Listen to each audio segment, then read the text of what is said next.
এই যে জঙ্গলের পথ ধরে আমরা যাচ্ছি ভাওয়াল রিসোর্টের দিকে।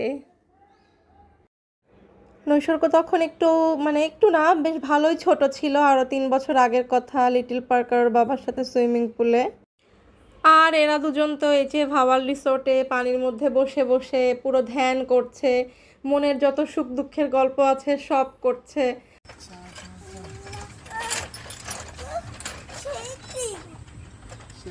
Yeah. Go fast. Go fast. ওদের বাবা আর মেয়েকে দেখে মনেরও একটু শখ হচ্ছিল, তো এখন ওই যে মন একটু ট্রাই করছে। আমরা আসলে 21 ফেব্রুয়ারির যে ছুটির সময়টা ছিল ওই সময় গিয়েছিলাম, তো এই জন্য আসলে সবার ড্রেস আপটা এরকম আমাদের। আর এই তো এখানে বাইরে আমাদের জন্য বারবিকিউর আয়োজন চলছে, যদিও একটু পরে এমন বৃষ্টি নেমেছিল যে আমাদের ডিনার আসলে বাইরে করা হয়নি, রুমের মধ্যে পরে করতে হয়েছিল। বৃষ্টি এসে পরিবেশটাই নষ্ট হয়ে গিয়েছিল। আর আমার নৈসর্গ এই তো পাশে বসে মশা তাড়াচ্ছে, মানে মশার সঙ্গে সে খেলছে।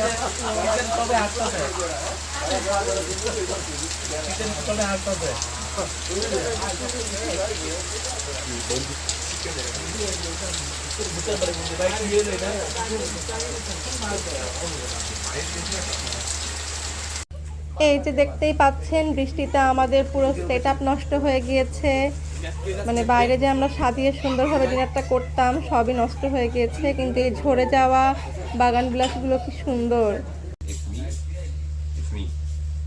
বাইরে তো দেখতেই পেলেন যে বৃষ্টির জন্য আমাদের সব সেট আপ লন্ডভন্ড হয়ে গিয়েছে।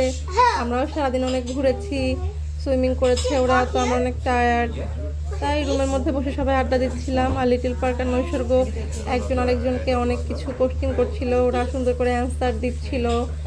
ওদের কোম্পানি ওরা অনেক এনজয় করে, এখনও যখন ওরা ফোনে কথা বলে অনেক লং টাইম অনেক সুন্দর করে কথা বলে। ওদের ফ্রেন্ডশিপটা এত এজ গ্যাপ কিন্তু অনেক সুন্দর একটা বন্ডিং।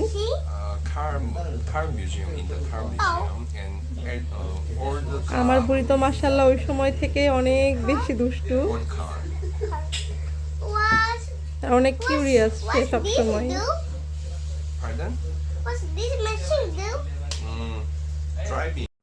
তারপরে এই তো যেহেতু বৃষ্টির রাত ছিল, খাওয়া দাওয়া শেষে আমরা একটু আড্ডা মারলাম, সবাই মিলে একটু খেলাধুলা করলাম।